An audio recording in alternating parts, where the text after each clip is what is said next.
Mike Verlack here to entertain you with the help of Traveling Wilburys.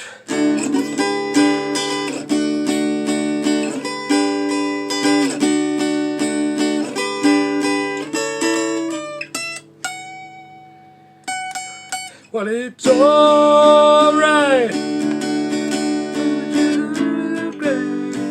Well, it's alright. We're going to the end of the line. Maybe somewhere down the road away. The end of the line.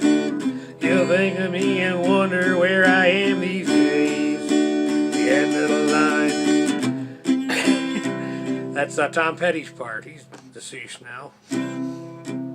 Purple haze.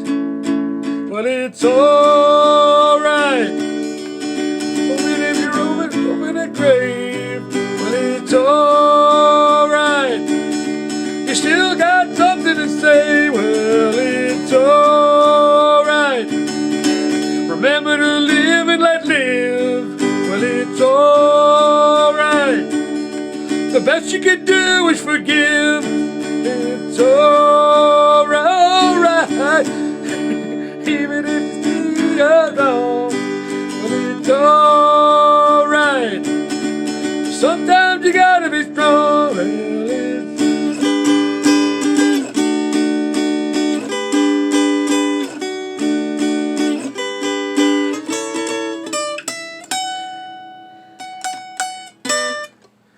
Well, alright. I really just wanted to talk, but I felt obligated to give you something. When I originally started this channel, I promised that I was going to give the audience insight on what it was like those 6 years of having survived child abuse via my two sisters, and what those 6 years were actually. Share anecdotes that would give you some insight on what those 6 years of abuse were really like while we waited for the authorities to gather enough evidence to pattern of behavior and take us away from them. This was the late 80s, so it took longer back then. But now we're in the extreme the other way around. Now they just the kids are all raised by the government. It's the exact opposite problem that it was when me and my sisters were little. But anyways, I wanted to share an anecdote of watching my father, a male feminist, work out. He would make us work out with him, but his definition of working out was kind of weird. He would brag that he could lift his own weight over his head, but because we weren't allowed to go anywhere or have have friends unless they came to the house.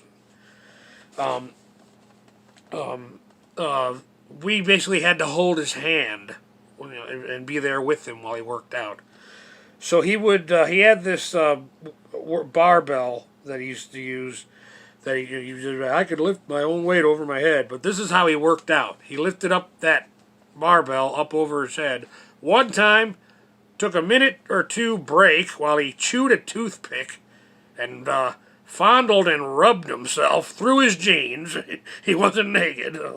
I'm not, but there are people, intelligent people, who would say that was inappropriate just the same. And I'm not mentioning that because I was traumatized by it as a child. I'm just trying to be factual with my memories when I share these anecdotes on this platform. But the way his attitude was, because of his own upbringing, where his mother, my grandmother, wiped his butt for him all his life, I guess me and my sisters were supposed to just watch him in awe, because we worked out too. He had what he used for dumbbells, I used basically for bench press. We were children. Anyways, I guess in my father's little male feminist world, me and my sisters were supposed to watch him do this in awe.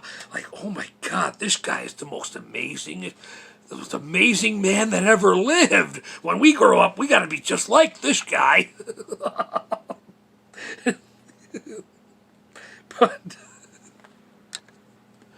But even as a child, I liked the Incredible Hulk, so I would talk about Lou Ferrigno, and he'd say, "He's fat muscle. I'm slim, solid muscle."